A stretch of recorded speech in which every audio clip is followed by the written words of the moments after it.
ओम नमस्ते। आइए आज की चर्चा को प्रारंभ करते हैं।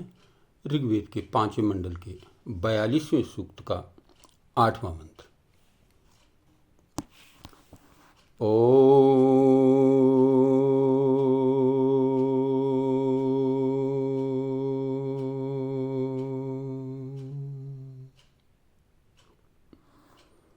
तवोतिभिः सचमाना अरिष्टा बृहस्पति मघवानः सुवीराः ये अश्वदा उतवा सन्ति गोदाः ये वस्त्रदा सुभगास्ते सुरायः।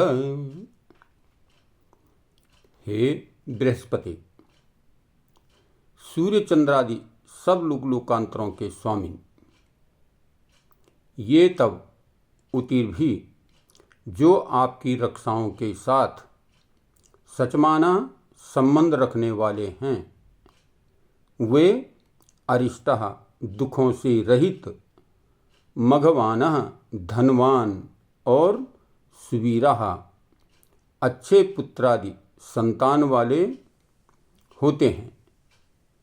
ये अश्वदा जो घोड़ों का दान करने वाले हैं, उतवा और संति गोदाः गौओं के दाता, और ये वस्त्रदाः जो वस्त्रों का दान करते हैं, वे सुभगा सौभाग्य वाले हैं। तेषु रायः उनके ही घरों में अनेक प्रकार के धन और सब ऐश्वर्य रहते हैं। तो देखिए, बड़ी ही सुंदर चर्चा इस मंत्र में की गई है और प्रार्थना की गई है कि हे प्रभु, हे बृहस्पति, हे सब ब्रह्मांडों के स्वामी बृहस्पति, सबसे बड़ा जो सर्व ब्रह्मांडों का स्वामी परमात्मन, जो धर्मात्मा आपके सच्चे प्रेमी भक्त हैं, जो धर्मात्मा हैं, आपके सच्चे भक्त हैं, सत्य का अनुसरण करते हुए जो जीवन को आगे बढ़ाते हैं और आपकी सच्चे भक्त हैं, धर्मात्मा हैं, उनकी आप सब प्रकार से रक्षा करते हो। जो आपके सच्चे प्रेमी भक्तजन हैं, उनकी आप सब प्रकार से रक्षा करते हो। वे सब प्रकार के दुख और कष्टों से रहित हो जाते हैं, दूर हो जाते हैं। उनको किसी प्रकार का दुख और कष्ट नहीं होता। धनवान और सुपत्रादि संतान वाले होते हैं, और वे धनवान भी हो जाते हैं और सुपुत्र वाले होते हैं। पुत्र कुपुत्र सुपुत्र, तो सुपुत्र वाले होते हैं। पुत्र भी नहीं रहते, कुपुत्र भी नहीं होते, बल्कि उनके अच्छी संतानें होती हैं, सुपुत्र हो जाते हैं।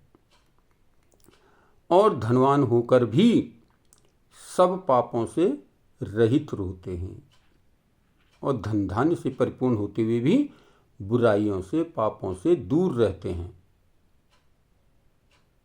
उस धन को उत्तम महात्माओं का अन्न वस्त्रादिकों से सत्कार करते हैं, में खर्च करते हैं, और उस धन का दुरुपयोग न करके, बल्कि अच्छे व्यक्तियों का, सत्पुरुषों का, वेद के विद्वानों के, उनको अन्न वस्त्र धन आदि से सुशोभित करते हैं, उस पर खर्च करते हैं, धर्म के कार्यों पर लगाते हैं, और धार्मिक संस्थाओं में वेद वेता महानुभावों के वास करने के लिए अनेक सुंदर स्थान भी बना देते हैं।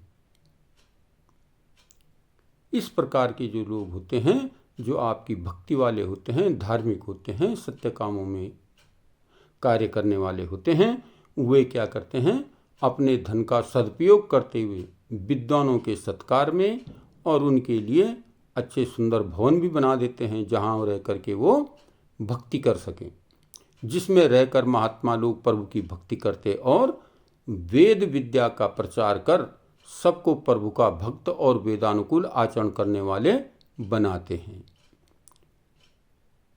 जिन संस्थाओं में रह करके महात्मा लोग, विद्वान लोग धर्म का प्रचार करते हैं, वेदों का प्रचार करते हैं, स्वयं वेदानुकूल आचरण करते हुए वेद विद्या का प्रचार करते हैं, प्रसार करते हैं और सबको वेदानुकूल चलने का जो है आचरण प्रदान कर देते हैं, ऐसे बना देते हैं। ऐसे धार्मिक पुरुष ही सौभाग्यवान हैं, ऐसे विद्वान बुद्धिमान लोग ही सौभाग्यवान हैं।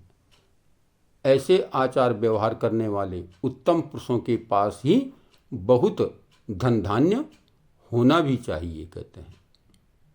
कहते जो अपने धन का सदुपयोग करता है, हे प्रभु, जो आपके भक्तजन हैं, प्रेमी भक्त हैं, जो आपकी ठीक प्रकार से भक्ति करते हैं, सत्य का अनुसरण करते हैं, वेद का अनुसरण करते हैं, इनके पास खूब धन होता है और वो धन का दुरुपयोग नहीं करते बल्कि सदुपयोग करते हुए अच्छे सत्संगी विद्वानों की सेवा में खर्च करते हैं और उनके लिए अनेक जो है संस्थान बना देते हैं, धर्मार्थ भवन बना देते हैं, जहाँ पर ये विद्वान लोग रह करके अपने आप को स्वयं वेदानुकूल चलाते हुए दूसरों को भी वेदा के अनुसार चलने का, आचरण करने का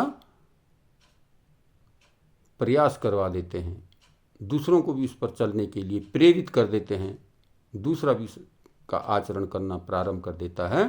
तो ऐसे महात्मा विद्वान जो होते हैं, इनकी सेवा में जब आप खर्च करते हैं तो कहते हैं ऐसे धनवान लोगों के पास धन होना भी चाहिए, अधिक होना चाहिए, खूब होना चाहिए, ताकि अपने कार्यों को धर्म के मार्ग पर लगा सकें और धार्मिक कार्यों में अपने जीवन को बढ़ा सकें, अपने धन का सदुपयोग कर सकें। धन तो बहुतों के पास होता है, लेकिन बहुत सारे उस धन का जो है दुरुपयोग करते हैं, मद्य मांस जुआ आदि पर जो है खर्च कर देते हैं, लुटा देते हैं।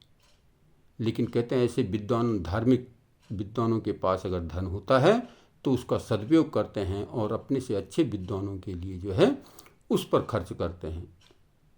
तो हमें भी जो है धर्म के मार्ग पर चलते हुए अपने धन का सदुपयोग करना चाहिए। यहाँ पर देखिए धन के सदुपयोग की बात विशेष प्रकार से की गई है कि हम धन का, अगर हमारे पास धन है तो उस धन का जो है सदुपयोग करें, दुरुपयोग न करते हुए अपने गृहस्थ के कार्यों को ठीक प्रकार से भली भांति पूर्ण करते हुए यदि हमारे पास धन बचता है तो उसको हम धर्म के कार्यों पर लगाएं, अच्छे विद्वानों की संगति पर लगाएं और वेद के प्रचार प्रसार के लिए अपना खर्च करें, तो हमारा जीवन सफल और सार्थक हो जाता है। तो आइए हम इस मंत्र से प्रेरित होकर के अपने धन का सदुपयोग करते हुए जीवन को आगे बढ़ाएं। आइए आज की चर्चा को यहीं पर विराम करते हैं। ओम शांति।